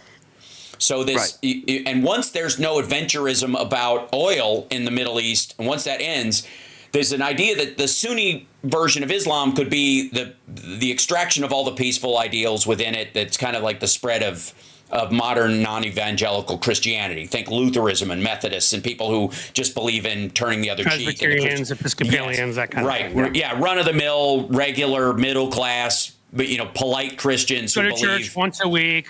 Right. Have some beliefs, but don't push them on everybody else, kind of. Right. Yeah. And it informs their behavior more than it informs their sales pitch. Again, evangelicals they're the salespeople of modern Christianity. That's the whole point. So the Sunnis, ironically, responsible for most of the terrorism, but also will more than likely be the root of the expansion of Islam into the world as a more peaceful expression of the tenets of the religion beyond the tribal shit that was left behind. In the same way that Christianity gentrified away from its, Leviticus roots. Yeah. Yeah. Right? That honestly, that's for real. The part that the Leviticus really pretty much the only part that a lot of the fire and brimstone Christians ever quote here. Right, which is also primarily again, the New Testament. We use the word testament, but the original word that the Brits used when they were translating it was covenant, because it killed the Old Testament, the Old Covenant, and this is a new covenant. New promise. And the new covenant is not an eye for an eye, but turn the other cheek. That's the new covenant, and you make this as a bond with you and Christ. That was the point, is that we're going to start acting in a non-violent way, and we're going to start discussing things and working things out as best we can. That was where that shift happened, and that it became testament. But it became testament in evangelical circles in the United States. They wanted to use the word testament as opposed to covenant, because it's just it's a sales point. Testifying is effectively just it's like a Yelp review for these ideas, and so right. I mean, honestly, that's what that shit comes from. So, I know. There's also a more interesting where that word testifying comes from. There's an interesting backstory, but I don't know that it's even worth going into. Let's just say it's related to the word testes. Oh, of course. Yeah. Well, that you got the balls to say it. In a very important part, because really it was only men who were testifying. Right. When you took an oath, let's just say. Well, you couldn't bet your just balls. For fun. You couldn't, if ladies can't bet their balls. And back then they didn't think there was, one of the reasons why they thought, men had primacy in reproduction is because they thought, you had a bun in the oven. They didn't understand women had eggs. They could see chickens have eggs, but they couldn't see that women have eggs because people were stupid back then. And everybody's caloric intake was so much lower that we had 20 points lower IQ. Otherwise, we'd have figured out a lot of shit earlier. It was just life was rough. But men could definitely, you could see their junk and you could cut it off. And so therefore you would if I'm going to say this, and then they could join the choir. You can have my balls if it isn't so, is effectively what the testament was. Yeah. Yep. So I actually have to leave in a second, Hal. I understand. Although if you want to keep talking testes, we could do that all. That might get me to cancel my. No, I'm sorry. No. I appreciate you hanging out for the extra few minutes. I'll let you go, and I've got a few like trending news stories I want to share with everybody, anyways, and it will just go in this general direction, I have no doubt. But I wanted to thank you for coming on. Don't forget Cliff's Edge. Of course, man. And we will talk later on this afternoon, you and I, and take care of yourselves, and we'll see you soon. All right. My pleasure. Thanks, buddy. Absolutely. Right. And I'll go to the chat room right now and say hi to you guys. What's happening? What are you hiding, Cliff? He's not hiding anything. He's a busy guy. It just happens. That said, I saw some of the conversation about my IQ in the chat room, and I saw some of the numbers that have been bandied about, and I just want to say it's higher. But that doesn't mean you can't make mistakes. I'm just saying it just means that you can just maybe they're more interesting mistakes. No. So a couple of things I wanted to talk about in terms of stories. We got to the Bashar al-Assad statement. We talked a little bit about Rick Grinnell being presidential envoy for special missions, which is literally him just being like told to fuck off. I mean, that's embarrassing. That's rough. We talked a little bit earlier also about the fact that both Trump and Elon Musk hire a lot of foreign workers. And we'll see if those folks get kicked out right away. My guess is no. And Tara's taking a break, Stephanie, for a little bit into the holiday season, I think. And I think I understand why. And I think it has to do with, bless her heart, her insistence on staying on Twitter longer than necessary, because that place is ass. It is a cesspool. So, let's see. I wish I could. I hate the way Telegram is. Let's see. View and channel. Open this thing up. Yes. Okay. There we go. I guess I can move it this way. I wanted to show you. This is the statement from Bashar al-Assad, and I'll have to. Maybe I'll move this down like this. There we go. I can do it that way. And like I said, my favorite part was this central section right over here. This whole, like, upon arrival at the airbase this morning, it became clear that our forces had completely withdrawn from battle lines and the last army position had fallen. As the field situation in the area continued to deteriorate, the Russian military base itself came under intensified attack by drone strikes. And again, no, it didn't. No, it didn't. The reason he's saying that is because he wants to make it think that the U.S. or Israel did it. The Russian base wasn't being attacked by drone strikes. They might have had some drones dropping grenades or something from the Syrian rebels, but they didn't. Good Lord. So anyways, with no viable means of leaving the base, they requested the base command arrange an immediate evacuation, blah, bitty, fluckity, blah. At no point during these events did I consider stepping down or seeking refuge, nor was such a proposal made by any individual or party. The only course of action was to continue fighting against the terrorist onslaught. But to do it from Moscow, I think completely reasonable. Smart move. Sure, why not? Just what a tit. Anyways, so later on he goes, I never sought positions for personal gain, but have always considered myself as a custodian of a national project supported by the faith of the Syrian people who believe in its vision. I have carried an unwavering conviction in their will and ability to protect the state, defend its institutions, and uphold their choices to the very last moment, especially the choice where you can buy stamps with Hitler's face on it, because when they call themselves socialist, that's the kind of national socialism they are talking about. One of the reasons, and you'll see this in this odd mix of people who are defending Bashar al-Assad and defending the Syrian government, a lot of that comes from this a little bit of horseshoe theory, a little bit of strange bedfellows, but Assad's government was run as under the illusion of socialism that they created, if not internally, certainly for the world, much like China does, this illusion of a communist structure or a socialist structure, so that communists and socialists all over the world, who especially over the last 50 years have become militant and are not increasingly less averse to using violence to get their way, that you could bring them on board. So the people who attacked Israel over their response to October 7th, for example, are overlapped with Marxist communists and people who use those labels. Whether they live up to them or whether it's a meaningful label, that's another conversation for another time. I don't think so. Personally, I think they're full of shit. Most of them, again, are authoritarian egomaniacs who have just found their way to punch their way to the front of the loudest line, and that's what gives them worth. It's not the same thing as actually concluding with something. Again, if you don't believe me, look to the attempts at drawing up paperwork during the Occupy movement and the fact that people like Tim Pool were involved. Really? Or look at, the people who, clamor to sit at the feet of people like Richard Wolff, who is a Marxist economics professor who enjoys tenure and has an enormous investment portfolio. See what I mean?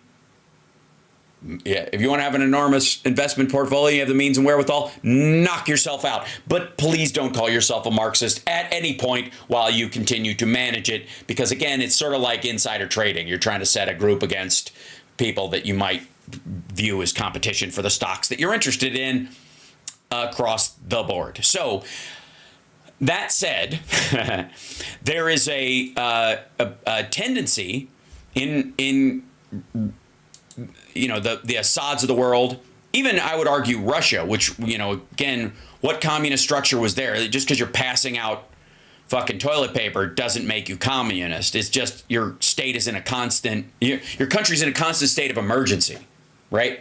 This is a good example. After a hurricane or a tornado in the United States, we, when we have people like Donald Trump in charge, throw rolls of paper towels at people. We deliver food, water, and supplies to them because they're in an emergency, and their system has been undercut. Their normal life has been undercut. Their ability to feed themselves and work and be productive and whatever has been undercut.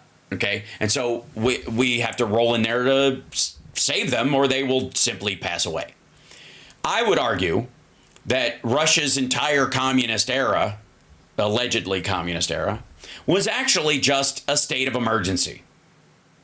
That as a country, the ruling class decided, oh, fuck, our government fell, or we toppled the leadership therein. And until such time as we can climb on top of the backs of these motherfuckers, put a bit in their mouth, and do exactly what the czars were doing, we have to declare basically a state of emergency. So we'll pass out toilet paper, and we'll pass out a certain amount of food, and we'll make sure that everybody has rudimentary living conditions, if not, heating oil, but definitely a house, and you can warm yourself with a fucking candle, right? It was like it was like the fall of the czars was a hurricane, and they didn't rebuild until 91. And then the oligarchs that were running the place were like, okay, we're the new czars now. We'll take over. And so they just shifted from the alleged communist system, which was really just an emergency response to the fall of a gigantic government with a lot of resources and a huge army and all that kind of shit. It just took a long fucking time because it's relatively uncivilized at the exact same time, as much as they might claim that they're the highest level of fucking white culture in the world, which is why people like Tucker Carlson and why they like them. When indeed they aren't. They are the basest form of white culture, I would argue. They believe, okay, well, fuck it. We're now past that point. We don't have to hand out shit anymore.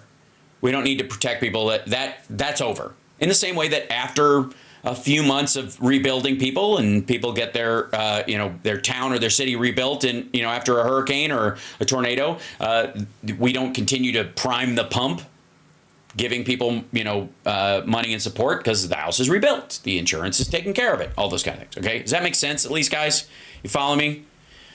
So the idea that it just the length of time made it look like a governmental structure when in reality it was just a response to an emergency. And the emergency was, oh shit, we have to take care of these people or they're going to kill us too. Yeah, authoritarianism is not communism. Soviet communism was a fraud. I agree, Oliver. Yes. And I would argue that it was a myth in just an attempt for the new czars to come into place. That you had a czar system, and this isn't that different from what we were talking about with Sunni and Shia.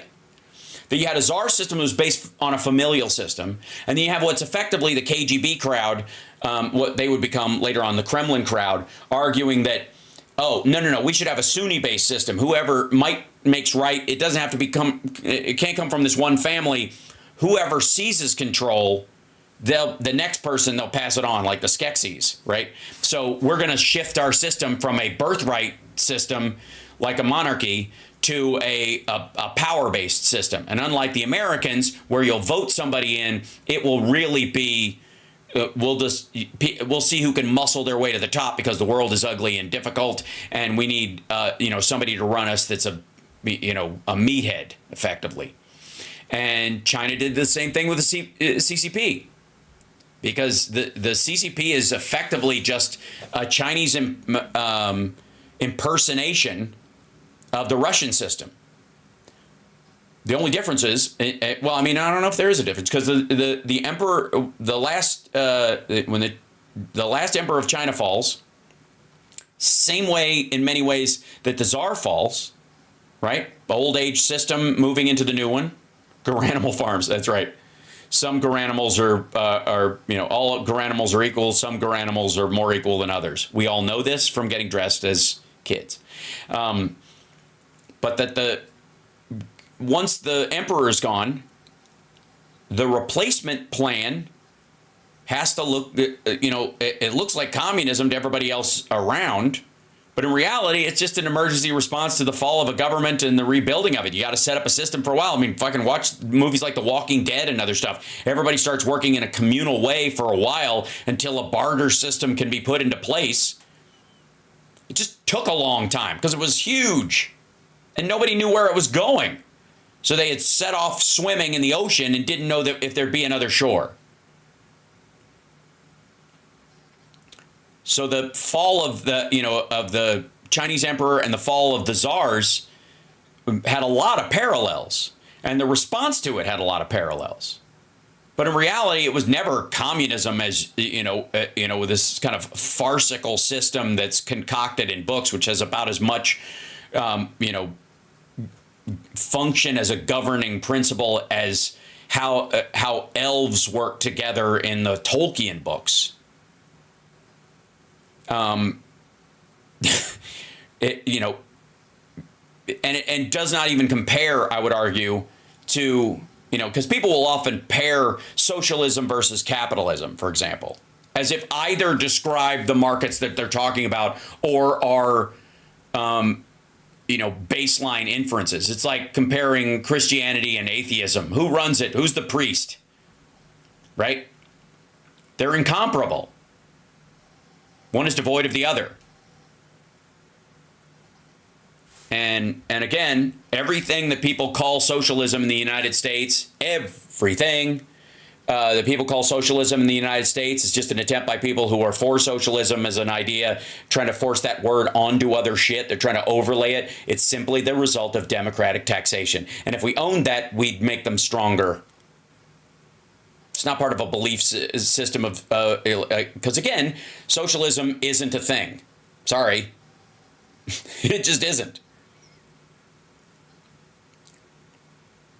And Social Security, just because it has the word social in it, isn't socialism. I mean, we give people money that on an insurance system that they pay into, and they get insurance. They get that money plus interest back because it's a loaning system, and from that money they can live off of it after they've stopped working. There's not socialist hospitals. There's not socialist stores they go to buy. There's not a company store that you go spend your social security dollars at. You can spend them anywhere you want, which isn't socialism.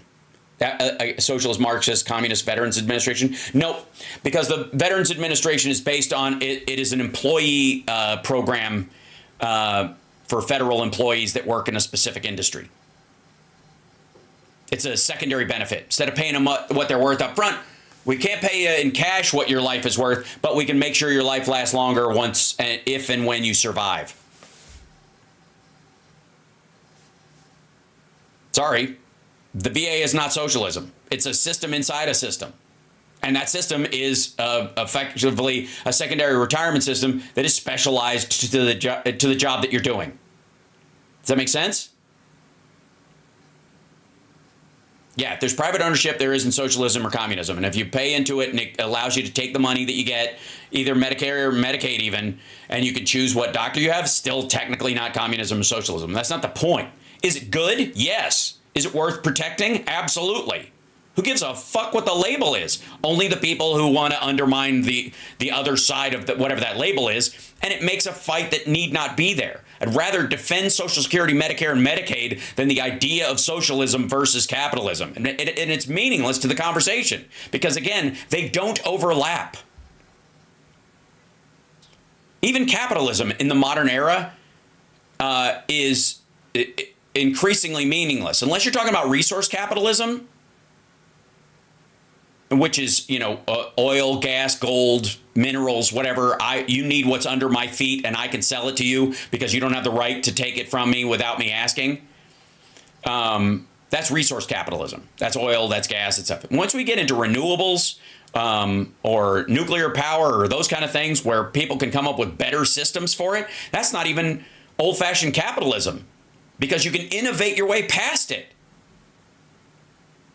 Anything you can innovate out of existence doesn't qualify as capitalism except for the fact that somebody has some money they want to invest in it. But that can fail too.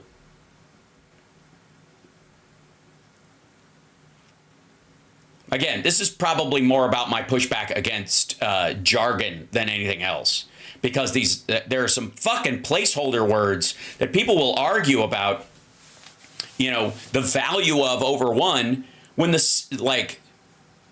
system itself that isn't going to be helped or hindered by whatever you name your philosophy.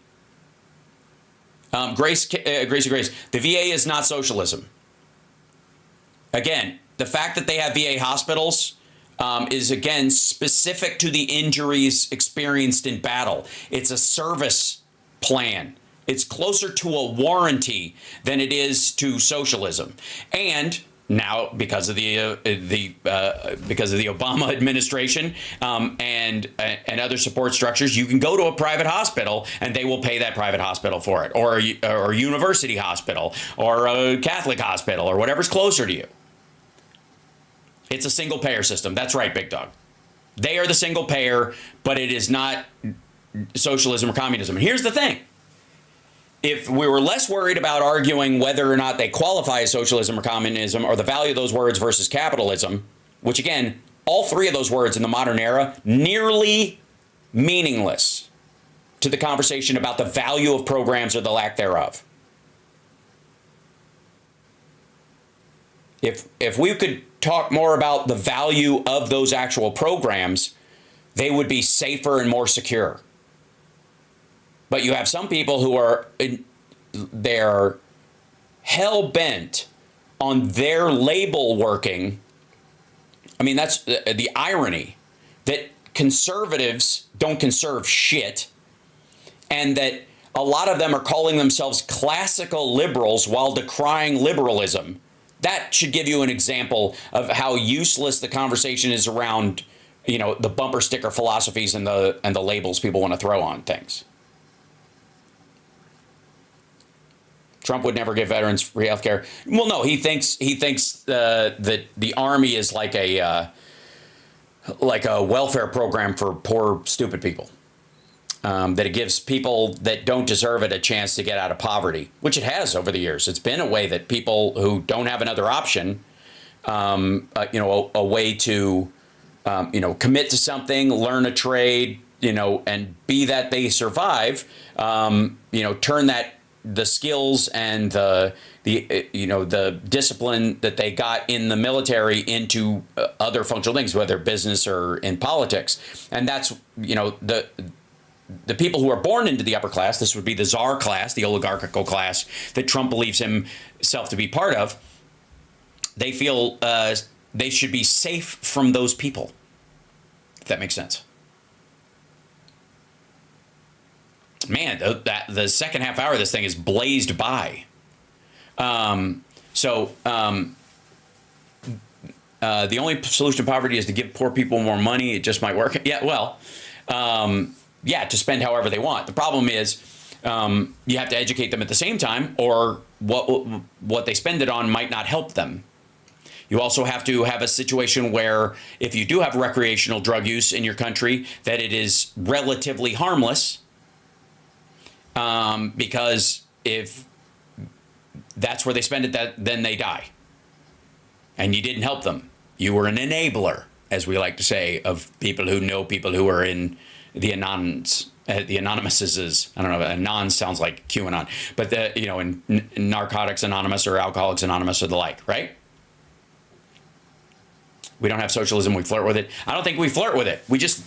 There are some people who insist on using the name because they believe it to be a sound philosophy they support, instead of just supporting the plans themselves, just the idea itself, because that's too murky. It's too complex to go system by system and go, okay, is this helping? Is this working? Is it benefiting the most number of people? And by the way, because people on our side of the aisle have refused to have this conversation or are afraid of it, Musk and those guys are having the illusion of that conversation right now. They just want to kill these things. Workers owning companies 100% is closer. Workers don't own companies 100%, nor would anyone, including you, who starts a company have that as a system. And I mean, again, unless you're built that only applies when I think you're building like a breakwater. What products would come to market if everybody had to sign off on them? And then again, what do you have? A simple majority? Right? I've heard Wolf talk about this shit, the whole democracy in the workplace idea and blah, blah, blah. It's silly. Nothing is stopping anyone from starting a collective company, a co-op, if they want one, in the United States at all. There are no laws against it at all. They can go right ahead. It'd be one thing if they were outlawed, right? It'd be one thing if, we had a law because of market capitalism in the United States. You couldn't have co-ops and you couldn't create them as a corporate structure. You absolutely can. Nobody does. And it's not an accident. It's again, think of any circumstance. And this is, by the way, this is what Trump is up against. Because even everybody who's allegedly, they're all pulling together, right? You look at a co-op. That's what an administration alleges to be at any given time. We're all pulling in the same direction. We're all here to serve the country. It's not about my paycheck. It's about what good I can do for the country, right? That's effectively what an administration sells itself as. In and of itself, it's an argument about a co-op. I'm going to bring in people, advisors who, will be, but there is a singular hierarchy in it because at some point, somebody's got to make the decision. And better it be the person that the largest group of people chose to make that decision than somebody who's just born into it. So and I'm getting near the end of the show, and I could talk about this for fucking days. But my overall point is, if you guys are for, we have a couple of would-be communists and socialists, I have no doubt, and we have some would-be conservatives in the crowd here at any given time. And I want to thank the trolls and maggots for showing up. Without you, we wouldn't have a boost in algorithm that we have. But I would like to say for the record that if those words become more important to you than the ideas that you allege they represent, then you are a failure to those ideas. You are harming the very ethics and morals you believe. If the words and the labels become more important, then you're part of the problem with that. And I see it all the time. See it all the time. Neocon, warmonger, communist, socialist, neoconservative, rhino.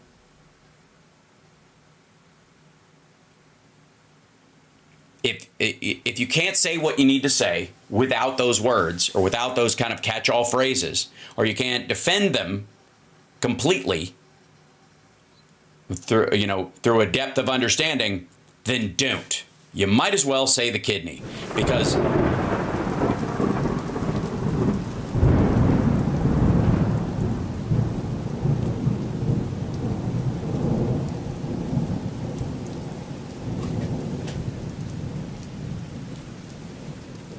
the kidney has a very special place in the heart. I have heard that. I've heard that. I don't necessarily believe it, but it might be true.